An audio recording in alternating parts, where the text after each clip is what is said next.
Europa is the most likely place to find life in our solar system today because we think there's a liquid water ocean beneath its surface. Now we know that on Earth, everywhere that there's water, we find life. So could Europa have the ingredients to support life? We might be actually looking at a body that is presently alive, presently active, and presently undergoing its geology. There is too much evidence right now lying around on the surface, the red stuff, that suggests that something's going on there. Is that an environment that is habitable for any sort of life form? By golly, we really have got to go back and figure that out.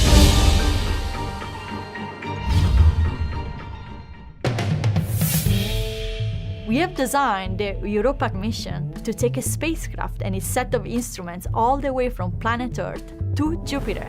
Previous mission concepts were for a spacecraft that would orbit Europa, but Europa is bathed in radiation from Jupiter. Any mission that goes in the vicinity of Europa is cooked pretty quickly.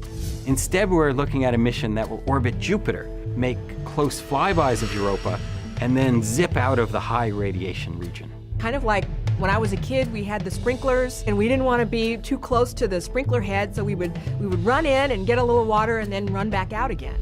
This allows us to have a mission that's many years long and to collect and transmit lots and lots of data. As Europa orbits Jupiter, it flexes, and we could measure the gravitational change of Europa by encountering Europa at different points in its orbit.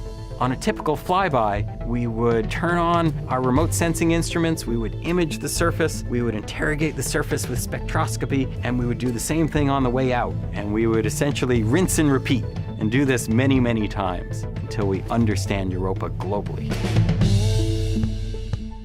Images from the Hubble Space Telescope tells us that Europa might be erupting plumes of water high into space.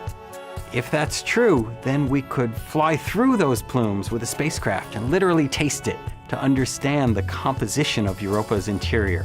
If it does have the ability to harbor life, how does that work exactly?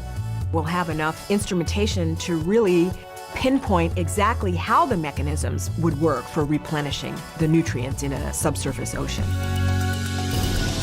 Europa is so important because we want to understand, are we alone in the cosmos?